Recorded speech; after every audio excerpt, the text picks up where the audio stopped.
ஆதியாகமத்தின் புஸ்தகம் 13வது அதிகாரம் அதனுடைய 5வது வசனம் முதல் கொண்டு நான் வாசிக்கிறேன். ஆபிரகாம் உடனே வந்த லோத்துக்கும் ஆடு மாடுகளும் கூடாரங்களும் இருந்தன. அவர்கள் ஒருமித்து குடியிருக்க அந்த பூமி அவர்களை தாங்கக்கூடாது இருந்தது. அவருடைய ஆஸ்தி மிகுதியாய் இருந்தபடியினால் அவர்கள் ஒருமித்து வாசம் பண்ண ஏதுவில்லாமற் போயிற்று. ஆபிரகாமுடைய மந்தை மேய்ப்பெருக்கும் லோத்துடைய மந்தை மேய்ப்பெருக்கும் வாக்குவாதம் உண்டாயிற்று. அக்காலத்திலே கானானியரும் பெருசியரும் அத்தேசத்திலே குடியிருந்தார்கள்.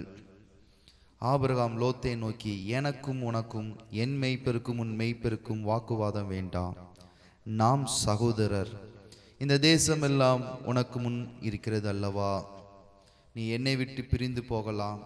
நீ இடதுபுறம் போனால் நான் வலதுபுறம் போகிறேன், நீ வலதுபுறம் போனால் நான் இடதுபுறம் போகிறேன் என்றான். அப்பொழுது லோத்து தன் கண்களை ஏறெடுத்து பார்த்து யோர்தான் நதிக்கு அருகான சமபூமி முழுவதும் நீர்வளம் பொருந்தினதாய் இருக்க கண்டான். கர்த்தர் சோதமையும் கொமோராவையும் அழிக்கும் முன்னே சோவாருக்கு போகும் வழி மட்டும் அது கர்த்தருடைய தோட்டத்தை போலவும் எகிப்து தேசத்தை போலவும் இருந்தது. அப்பொழுது லோத்து யோர்தானுக்கு அருகான சமபூமி முழுவதையும் தெரிந்து கொண்டு கிழக்கே பிரயாணப்பட்டு போனான். இப்படி அவர்கள் ஒருவரை விட்டு ஒரு பிரிந்தார்கள். ஆபிரகாம் கானான் தேசத்தில் குடியிருந்தான். லோத்து அந்த யோர்தானுக்கு அருகான சமபூமியில் உள்ள பட்டணங்களில் வாசம் பண்ணி சோதமைக்கு நேராக கூடாரம் போட்டான். சோதமின் ஜனங்கள் பொல்லாதவர்கள் கர்த்தருக்கு முன்பாக மகா பாவிகளுமாய் இருந்தார்கள். அல்லேலூயா. நமக்கு எல்லாருக்கும் தெரிந்த நல்ல ஒரு வேத பகுதி. இன்னைக்கு நான் உங்களோடு கூட பகிர்ந்து கொள்ள போகிற ஒரு தலைப்பு என்னன்னா, விட்டு கொடுக்கிறவன் அவன் கெட்டு போவது இல்லை. அல்லேலூயா. விட்டு கொடுக்கிறவன் கெட்டு போவது இல்லை, விட்டு கொடுக்கிறவன் அவன் பெருக்கத்தை சுதந்திரித்துக் கொள்கிறான். அல்லேலூயா. நமக்கு நன்றாக தெரியும், ஆபிரகாமை தேவன் 12வது அதிகாரத்தில் அழைக்கிறார். அவனை அழைக்கும் பொழுது ஆண்டவர் சொல்லுகிறார், நீ உன் தேசத்தையும் உன் இனத்தையும் உன் தகப்பனுடைய வீட்டையும் விட்டு புறப்பட்டு நான் உனக்கு காண்பிக்கும் தேசத்துக்கு போ. ஆண்டவர் சொல்றாரு, நீ உன் வீடு, உன் இனம், உன் சொந்த எல்லாத்தையும் விட்டுட்டு நீ வா, நான் உனக்கு காண்பிக்கிற தேசத்துக்கு போ. நான் உன்னை என்ன செய்வேன் அப்படின்னா, பெரிய ஜாதியாக்குவேன், உன்னை ஆசீர்வதிப்பேன், உன் பேரை பெருமைப்படுத்துவேன், நீ ஆசீர்வாதமா இருப்பாய். உன்னை ஆசீர்வதிக்கிறவரை நான் ஆசீர்வதிப்பேன், உன்னை சபிக்கிறவரை நான் சபிப்பேன் அப்படின்னு சொல்லி ஆண்டவர் ஆபிரகாமை அழைக்கிறார். அல்லேலூயா. கவனிங்கள், ஆண்டவர் நம்மளை அழைக்கும் பொழுது எப்படி அழைக்கிறார் என்று சொன்னால், நம்மளை ஒரு மனிதன் சபித்தால் அவனை தேவன் சபிக்கிறார். அல்லேலூயா. நம்மளை ஒரு மனிதன் ஆசீர்வதித்தால் அந்த மனிதனை தேவன் ஆசீர்வதிக்கிறார். அல்லேலூயா. ஆண்டவர் நம்மளை வேறு பிரித்திருக்கிறார், நம்மளை அழைத்திருக்கிறார். ஸ்தோத்திரம். அதே போல்தான் இங்கே ஆபிரகாமை தேவன் தனக்காக அவனை வேறு பிரித்து தனக்காக அழைக்கிறார். இப்ப ஆபிரகாமை அழைத்த பொழுது ஆபிரகாமோடு கூட யாரு வர்ற அப்படின்னா லோத்து வருகிறான். அல்லேலூயா.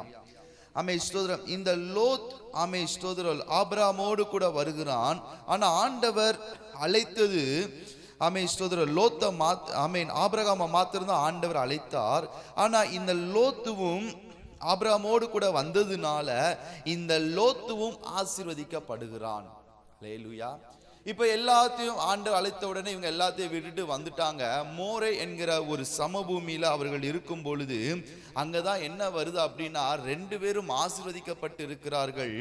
ஆபிரகாமுடைய மிருக ஜீவன்களும் எண்ணிக்கைக்கு அடங்காததா இருக்கிறது, லோத்துவோட மிருக ஜீவன்களும் எண்ணிக்கைக்கு அடங்காததா இருக்கிறது. அவர்கள் தங்கி இருக்கிற தேசம் மிகவும் ஆசீர்வாதமா இருக்கிறது. அல்லேலூயா. அப்போ ஒரு ஆசீர்வாதத்தின் பெருக்கம் நம்முடைய வாழ்க்கையில வர வேண்டும் என்று சொன்னால், நாம் மற்றவர்களை சபிக்கிறவர்களாய் அல்ல, நாம் மற்றவர்களை ஆசீர்வதிக்கிறவர்களாய் இருக்க வேண்டும். அல்லேலூயா. ஆண்டவருடைய ஆசீர்வாதம் நம்முடைய வாழ்க்கையில வெளிப்பட வேண்டும் என்று சொன்னால், ஆண்டவர்கிட்ட போய் ஆண்டவரே என்னை ஆசீர்வதிங்க நம்ம ஜெபிக்கிறோம். ஆனால் ஆண்டவர் எதிர்பார்க்கிறது என்ன அப்படின்னா, என் ஆசீர்வாதம் உன் வாழ்க்கையில உன் குடும்பத்துல வெளிப்பட வேண்டும் என்று சொன்னால் நீ ஆசீர்வதிக்கிறவர்களாய் இருக்க வேண்டும். நீ மற்றவர்களை சபிக்கிறவனாய் இருக்கக்கூடாது.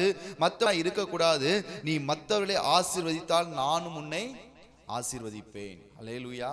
அப்போ ஆண்டவர் நம்மளை ஆசீர்வதிக்கணும் அப்படின்னா நம்முடைய வாயிலிருந்து சாபமான வார்த்தைகள் அல்லது மற்றவர்களை காயப்படுத்துகிற வார்த்தைகள் என்ன செய்யக்கூடாது, வரக்கூடாது.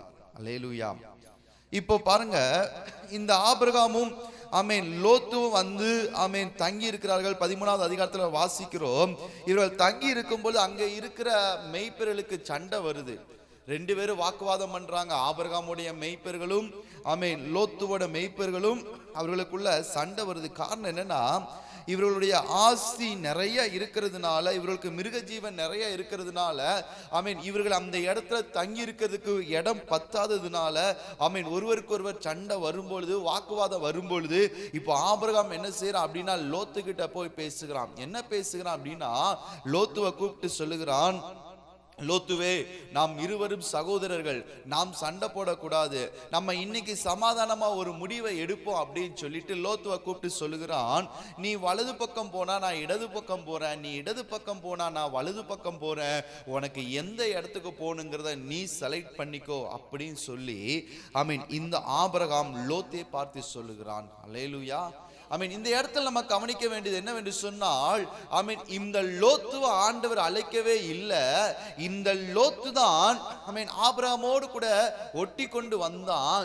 இந்த இடத்துல ஆபிரகாம் என்ன செய்திருக்கலாம் அப்படின்னா, ஒரு நல்ல தேசத்தை இவன் செலக்ட் பண்ணிக்கிட்டு ஒரு சாதாரண இடத்துக்கு இவன் லோத்துவை அனுப்பியிருக்கலாம். இவனுக்கு உரிமை இருக்குது. லோத்து இவன் கூட வந்தவன் தான். ஆனால் இங்கே ஆபிரகாம் செய்த காரியம் என்னவென்று சொன்னால், லோத்துவை பார்த்து சொல்லுகிறான், லோத்துவே, நீ எந்த இடத்துக்கு போவதற்கு விருப்பமா இருக்கிறியோ நீ அந்த இடத்துக்கு போ அப்படின்னு சொல்லி அவனுக்கு ஒரு சுதந்திரத்தை கொடுக்கிறான். நீ செலக்ட் பண்ணிக்கோங்கிற ஒரு சுதந்திரத்தை கொடுக்கிறான். லோத்து கிட்ட போய் இவன் சண்டை போடல, நீ ஒட்டிக்கிட்டு வந்தவன், நீ என்ன சார்ந்து வந்தவன், நீ என் மேய்ப்பர்கள்ட்ட நீ சண்டை போடாது, நீ கொஞ்சம் அடங்கிதான் இருக்கணும், நீ கொஞ்சம் கீழ்ப்படிந்துதான் இருக்கணும், என் மேய்ப்பர்களுக்கு போகதான் உனக்கு மிச்சம் மீதி அவன் சொல்லல. இந்த இடத்துல அவன் சுமூகமான ஒரு முடிவை எடுக்கிறான். அவன் சொல்லுகிறான், லோத்துவே, நீ எங்க போகணுமோ நீ போய்க்கோ, நீ வலதுபுறம் போனா நான் இடதுபுறம் போய்க்கிறேன், நீ இடதுபுறம் போனா நான் வலதுபுறம் போய்க்கிறேன்னு சொன்ன உடனே இந்த லோத்து என்ன செய்கிறான் அப்படின்னா, அந்த தேசம் முழுவதும் அவன் சுத்தி பார்க்கிறான். சுத்தி பார்த்த பொழுதுதான் யோர்தான் நதிக்கு அருகான ஒரு சமபூமியை பார்க்கிறான். அப்படின்னா செல்வ செழிப்பான ஒரு நதி ஓடிக்கொண்டு இருக்கிறது. அந்த நதி எப்போது, அது வற்றாத நதி, அது கோடை காலத்திலும் எப்பொழுதும் அந்த நதியில தண்ணி போய்கொண்டே இருக்கோ. இந்த லோத் அந்த செழிப்பை தனக்காக செலக்ட் பண்ணுகிறான். அல்லேலூயா. ஆபிரகாம் அந்த இடத்தை செலக்ட் பண்ணுவதற்கு உரிமை இருந்தாலும், இவன் தன் சகோதரனுக்காக அந்த தேசத்தை, அந்த செழிப்பை இவன் விட்டு கொடுத்த பொழுது, இப்போ தேவன் ஆபிரகாம் கிட்ட அவன் பேசுகிறார். என்ன பேசுகிறார் அப்படின்னு சொன்னா, ஆமென் 14வது வசனத்துல, லோத்து ஆபிரகாமை விட்டு பிரிந்த பின்பு கர்த்தர் ஆபிரகாமை நோக்கி, உன் கண்களை ஏறெடுத்து நீ இருக்கிற இடத்திலிருந்து வடக்கையும் தெற்கையும் கிழக்கையும் மேற்கையும் நோக்கி பார். நீ பார்க்கிற இந்த பூமி முழுவதையும் நான் உனக்கும் உன் சந்ததிக்கும் என்றைக்கும் இருக்கும்படி கொடுத்து உன் சந்ததியை பூமியின் தூளை போல பெருக பண்ணுவேன். ஒருவன் பூமியின் தூளை எண்ண கூடுமானால் உன் சந்ததியும் எண்ணப்படும். நீ எழுந்து தேசத்தின் நீளமும் அகலமும் எம்மட்டோ அம்மட்டும் நடந்து திரி, உனக்கு அதை தருவேன் என்று சொல்லுகிறார். அல்லேலூயா. இவன் விட்டு கொடுத்த உடனே ஆண்டவர் இவனை விட்டுட்டு போகல. இவன் விட்டு கொடுத்த உடனே ஆண்டவர் இவனை ஒரு பெருக்கத்துக்கு நேராக அழைத்து கொண்டு போகிறார். அல்லேலூயா. அப்ப ஆண்டவர் சொன்னார், உன்னை ஆசீர்வதிக்கிறவனை நான் ஆசீர்வதிப்பேன் சொன்னார். இங்க ஆபிரகாம் லோத்துவுக்காக ஒரு செழிப்பான தேசத்தை கொடுத்த பொழுது ஆபிரகாம் எதிர்பார்த்திராத ஒரு செழிப்பை, ஒரு மேன்மை, ஒரு பெருக்கத்தை ஆபிரகாமுக்கு தேவன் கொடுத்தார். அல்லேலூயா. அப்போ விட்டு கொடுக்கிறவனை ஆண்டவர் கெட்டு போக விடுவது இல்லை. விட்டு கொடுக்கிறவனோடு கூட இருந்து அவனை பெருக்கத்துக்கு நேராக, செழிப்புக்கு நேராக, உயர்வுக்கு நேராக அவனை அழைத்து கொண்டு போகிறார். அல்லேலூயா. அப்போ விட்டு கொடுக்கிற நம்ம ஒரு நாளும் கெட்டு போக மாட்டோம். அல்லேலூயா. ஆண்டவர் இரக்கம் உள்ளவர். அல்லேலூயா. சோதரம், இரக்கம் செய்கிறவர்கள் பாக்கியவான்கள் என்று வசனம் சொல்லுகிறது. அப்போ ஆபிரகாம் லோத்துக்காக விட்டு கொடுத்ததுனால அவன் குறைஞ்சு போகல, அவன் கெட்டு போகல. விட்டு கொடுத்ததுனால ஒரு பெருக்கத்துக்குள்ள ஆண்டவர் அவனை அழைத்து கொண்டு போனார். அல்லேலூயா. அப்ப ஆண்டவர் நம்முடைய வாழ்க்கையில ஒரு பெருக்கத்துக்குள்ள நம்மளை கொண்டு போகணும் அப்படின்னா சில காரியங்களை நம்ம விட்டு கொடுக்கறதுல தப்பே இல்லை. அல்லேலூயா. ஆமென். வசனம் சொல்லுகிறது, ஆமென், ஸ்தோத்திரம், வெளிப்படுத்தின விசேஷத்துல, ஆமென், 1வது அதிகாரத்துல, ஆமென், அங்கே வசனம் சொல்லுகிறது, ஆமென், நம்முடைய தேவன் நம்ம மேல எவ்வளவு அன்பு வைத்திருக்காருன்னா 1:6 சொல்லுகிறது, நம்மிடத்தில் அன்பு கூர்ந்து தமது இரத்தத்தினாலே நம்முடைய பாவங்களற நம்மை கழுவி தம்முடைய பிதாவாகிய தேவனுக்கு முன்பாக நம்மை ராஜாக்களும் ஆசாரியர்களும் ஆக்கின அவருக்கு மகிமையும் வல்லமையும் என்றென்றும் உண்டாயிருப்பதாக. ஆமென். அப்படின்னா அவருடைய இரத்தத்தை நமக்காக சிந்தினதுனால, பரலோகத்தை விட்டு அவர் பூமிக்கு வந்ததுனால அவர் குறைஞ்சு போகல. ஆண்டவர் வானத்திலும் பூமியிலும் சகல அதிகாரத்தையும் அவருக்கு கொடுத்தார். அல்லேலூயா, அல்லேலூயா. ஆமென். ஆபிரகாம் ஒரு இடத்துல விட்டு கொடுத்ததுனால ஆண்டவர் சொல்றார், இந்த தேசம் முழுவதையும் ஆமென் நான் உனக்கு தருகிறேன். அந்த இடத்துல நீங்க பார்த்தீங்க அப்படின்னா, ஆமென், லோத்து என்ன செய்யறான் அப்படின்னா, ஆமென், கிழக்கு, ஆமென், அவன் கிழக்கு ஒரு திசையை தான் அவன் செலக்ட் பண்ணுகிறான். கிழக்கே இருக்கிற யோர்தானுக்கு, ஆமென், அருகான சமபூமி அவன் செலக்ட் பண்ணுகிறான். ஆனா ஆண்டவர் என்ன செய்கிறார் அப்படின்னா, அவனுக்கு, ஆமென், சகோதர, வசனம் சொல்லுகிறது பாருங்க. ஆபிரகாமை பார்த்து சொல்ற 14வது வசனத்துல, நீ இருக்கிற இடத்திலிருந்து வடக்கே, தெற்கே, கிழக்கே, மேற்கே நீ நோக்கி பாரு, நீ பார்க்கிற இந்த பூமி முழுவதும் உனக்கும் உன் சந்ததிக்கும் தருவேன். ஆமென். லோத்து செலக்ட் பண்ணது ஒரு திசையை தான், கிழக்கு திசையை மட்டும்தான் செலக்ட் பண்ணாரு. ஆனா ஆண்டவர் ஆபிரகாமுக்கு 4 திசையும் கொடுக்கிறார். இவன் கிழக்கு இருக்கிற அந்த ஒரு திசையை, ஒரு இடத்தை, ஆமென், சகோதரர், லோத்துவுக்காக விட்டு கொடுத்ததுனால ஆண்டவர் ஆபிரகாமுக்கு 4 திசையிலும் இருக்கிற ஆசீர்வாதத்தை கொடுக்கிறார். அல்லேலூயா. நல்ல ஒரு அல்லேலூயா சொல்லுங்க. ஆமென்.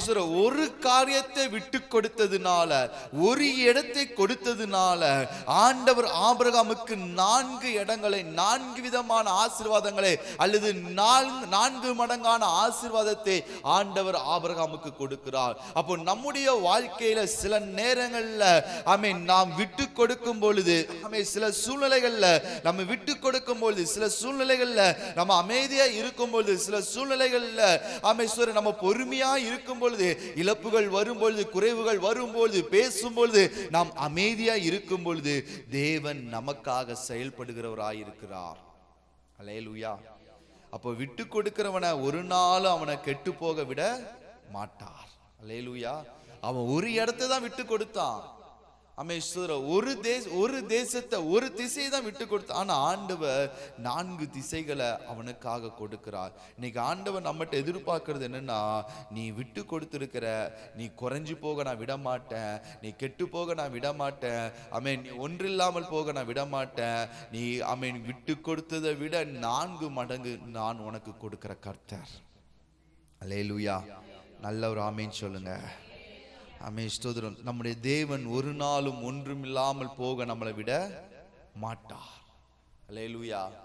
ஆமென். ஸ்தோத்திரம். இந்த வசனம் சொல்லுகிறது, உன்னை ஆசீர்வதிக்கிறவர்களை நான் ஆசீர்வதிப்பேன், கொடுங்கள் அப்பொழுது உங்களுக்கு கொடுக்கிறோம். ஆபிரகாம் லோத்துக்கு அந்த ஒரு இடத்தை கொடுத்தான், ஆண்டவர் அவனுக்கு 4 மடங்கு கொடுத்தார். அப்போ நம்முடைய தேவன் நம்முடைய வாழ்க்கையில அவர் நம்மளை ஆசீர்வதிக்கிறவராய் இருக்கிறார். நம்மளை குறை உள்ளவனாய் அல்ல, நம்மளை நிறை உள்ளவர்களாய் அவர் வைக்க விரும்புகிறார். அவர் நிச்சயமாகவே நம்முடைய வாழ்க்கையில நாம் நினைப்பதை விட பெரிய காரியங்களை செய்கிறவராய் இருக்கிறார். அல்லேலூயா. ஆமென். ஸ்தோத்திரம். அப்படியே இருக்கிற இடங்கள்ல கண்களை மூடி நாம் ஜெபிக்கலாம். ஆமென். ஸ்தோத்திரம். கேட்ட வார்த்தைகளின்படி, ஆமென், ஸ்தோத்திரம், ஆண்டவரே சொல்லுங்க, ஆண்டவரே, நான் ஒரு நாளும் கெட்டு போவது இல்லை ஆண்டவரே, ஒரு நாள் நான் குறைவுபடுவது இல்லை ஆண்டவரே. ஆமென். நான் கொடுத்ததுனால ஒரு நாள் நான் குறைவுபட்டு போக மாட்டேன். கொடுத்த நான் 4 மடங்கு ஆசீர்வதிக்கப்படுவேன். கொடுத்த நான் 4 மடங்கு பெருக்கத்தை அனுபவிப்பேன். ஆண்டவரே சொல்லுங்க, கொடுத்த நான், ஆமென், நான் ஒரு பெருக்கத்தை அனுபவிப்பேன்பா. என் வாழ்க்கையில குறைவுகள் வருவது இல்லை. ஆமென். ஒருவேளை கொடுக்கும் பொழுது எனக்கு குறைவா தோணலாம், கொடுக்கும் பொழுது ஒரு வேளை என்னுடைய வாழ்க்கையில வெறுமையா தோணலாம். ஆமென். ஸ்தோத்திரம். ஆண்டவரே சொல்லுங்க, ஆண்டவரே, கொடுக்கிற நான் ஒரு நாளும் குறைவுபட்டு போக மாட்டேன். கொடுக்கிற நான் ஒரு நாளும் குறைவுபட்டு போக மாட்டேன். விட்டு கொடுக்கிற நான் ஒரு நாள் ஒன்றில்லாமல் போக மாட்டேன். ஆபிரகாம் கொடுக்கும் பொழுது ஒரு வேலை நினைச்சிருக்கலாம், அமேஸ்வர் அந்த தேசத்துல நம்ம இருந்தா இன்னும் கொஞ்சம் பெருக்கமா இருந்திருக்கலாமே, இன்னும் கொஞ்சம் ஆசீர்வதிக்கப்பட்டு இருக்கலாமே, அது நல்ல செழிப்பான தேசமாச்சே, பஞ்சத்திலையும் அது ஒரு பெருக்கத்தை கொடுத்துக்கிட்டே இருக்குமே நினைச்சிருக்கலாம். ஆனாலும் அந்த இடத்துல அவன் விட்டு கொடுத்ததுனால அவன் ஒரு இடத்தை, ஒரு தேசத்தை அவன் விட்டு கொடுத்தான், ஒரு திசையை அவன் விட்டு கொடுத்தான். ஆனால் ஆண்டவர் 4 மடங்கு அவனுக்கு கொடுத்தது போல இன்னைக்கு நீங்க கொடுக்கும்போது அது குறைவா தெரியலாம். இன்னைக்கு கொடுக்கும்போது உங்க வாழ்க்கையில ஒரு எம்டியை நீங்க ஃபீல் பண்ணலாம். ஆனா ஆண்டவர் சொல்லுகிறார், அதனால தானே நான் உனக்கு திரும்ப தருவேன், அதனால தானே நான் உனக்கு திரும்ப தருவேன். நீ விட்டு கொடுக்கிற நீ ஒரு நாளும் கெட்டு போவது இல்லை. விட்டு கொடுக்கிற நீங்க ஒரு பெருக்கத்தை நோக்கி தான் நீங்க போவீங்க. அவர் ஒரு பெருக்கத்தை நோக்கி தான் உங்களை கொண்டு போவா. ஆண்டவருக்கு கொடுத்தவர்கள், ஆண்டவருக்காக கொடுத்தவர்கள் ஒரு நாள் வெட்கப்பட்டது இல்லை. இன்னைக்கு ஆண்டவர் சொல்லுகிற, நீ எனக்காக பிரயாசப்பட்டு இருக்கிறா, உன்னை ஆசீர்வதிக்கிறவர்களை நான் ஆசீர்வதிப்பேன். நீ மற்றவர்களை நீங்கள் ஆசீர்வதிக்கும் போது ஆண்டவர் உங்களை ஆசீர்வதிப்பா. மற்றவங்களை நீங்க சபிக்கும் பொழுது உங்க வாழ்க்கையில அந்த சாபம் வரும். நீங்க ஆசீர்வதிச்சு பாருங்க, அது உங்க வாழ்க்கையில பெருக்கத்தை கொண்டு வரும். நீங்க மற்றவர்களை ஆசீர்வதிக்கும் போது ஆண்டவர் உங்களை ஆசீர்வதிக்கிறார். வேதத்துல எங்கேயுமே ஆண்டவர் யாரையோ அவ்வளவு சீக்கிரத்துல சபித்தது கிடையாது. அவர் எல்லாரையும் ஆசீர்வதிக்கதா செஞ்சிருக்கிறாரு. அவருடைய பிள்ளைகள் நாமும் மற்றவர்களை ஆசீர்வதிக்கும் பொழுது நாமும் ஒரு ஆசீர்வாதத்துக்குள்ள போகிறோம். ஆண்டவர்கிட்ட சொல்லுங்க, நான் வெட்கப்பட்டு போவது இல்ல ஆண்டவரே, நான் வெட்கப்பட்டு போவது இல்ல ஆண்டவரே. நான் எவ்வளவோ விட்டு கொடுத்திருக்கிறேன், ஆனா நான் வெட்கப்பட்டு போவது இல்லை, நான் கெட்டு போவது இல்லை, நான் குறைவுபடுவது இல்லை. அமைக்கி குலுக்கி சரிந்து விழத்தக்கதான நிறைவான ஆசீர்வாதத்தை கொடுக்கிறவ, வானத்தின் பலகணிகளை திறந்து ஆசீர்வதிக்கிறவ. ஸ்தோத்திரம். வானத்தின் பலகணிகளை திறந்து இடங்கொள்ளாமல் போக மட்டும் ஆசீர்வதிக்கிறவ. நீ கடன் கொடுக்கிறவன் அல்ல, சோதரக் நீ கடன் வாங்குறவன் அல்ல. நீங்கள் ஜாதிகளுக்கு கொடுக்கத்தக்கதாய் கடனாய் அல்ல, நீங்கள் கொடுக்கத்தக்கதாய் அவர் உங்களை ஆசீர்வதிக்கிறவர். ஸ்தோத்திரம் அப்பா. ஆண்டவரே சொல்லி ஜெபம் பண்ணுங்களேன். நான் கெட்டு போவது இல்லை ஆண்டவரே, நான் விட்டு கொடுத்த நான் கெட்டு போவது இல்லை ஆண்டவரே, நான் கெட்டு போவது இல்லை ஆண்டவரே. நான் சபித்தவர்களை எல்லாம் நான் மன்னிக்கிறேன், நான் தூசித்தவர்களை எல்லாம் நான் மன்னிக்கிறேன் ஆண்டவரே. நான் அவர்களை தூசித்ததுதான் என் ஆசீர்வாதத்துக்கு தடையா இருக்கிறது, என் பெருக்கத்துக்கு தடையா இருக்கிறது. அவர்களை சபித்ததுதான் என் பெருக்கத்துக்கு தடையா இருக்குது ஆண்டவரே. அது எல்லாம் நான் மன்னிக்கிற ஆண்டவரே சொல்லி ஜெபம் பண்ணுங்களேன். அதெல்லாம் நான் மன்னிக்கிறேன், நான் தூசித்தவர்கள் எல்லாம் நான் மன்னிக்கிறேன், சபித்தவர்கள் எல்லாம் நான் மன்னிக்கிறேன். அதனால தான் என் வாழ்க்கையில ஒரு பெருக்கம் வரல, அதனால தான் என் வாழ்க்கையில ஒரு உயர்வு வரல, அதுதான் என் வாழ்க்கை தடையா இருக்குது. இன்னைக்கு அது எல்லாத்தையும் நான் உடைச்சு ஜெபிக்கிறப்பா, அவர்கள் எல்லாத்தையும் நான் மன்னிச்சு ஜெபிக்கிறப்பா. அது எல்லாத்தையும் நான் இயேசுவின் நாமத்தில் நான் கேன்சல் பண்ணுகிற ஆண்டவரே, இயேசுவின் நாமத்தில் கேன்சல்